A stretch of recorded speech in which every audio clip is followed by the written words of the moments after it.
20 Minutes Setswana bied aan.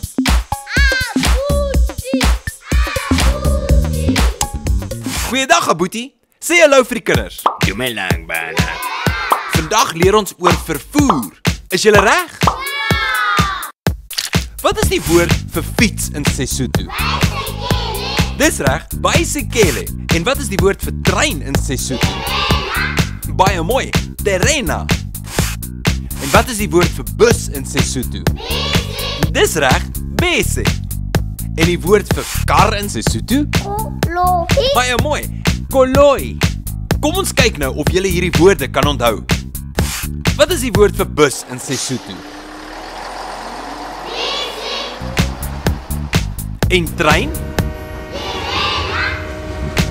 En fiets? En kar? Baie mooi. En nou kan julle hierdie woorde gebruik om sinne te bou. Totsiens, Aboetie. Totsiens julle. Sien julle volgende keer. Bye.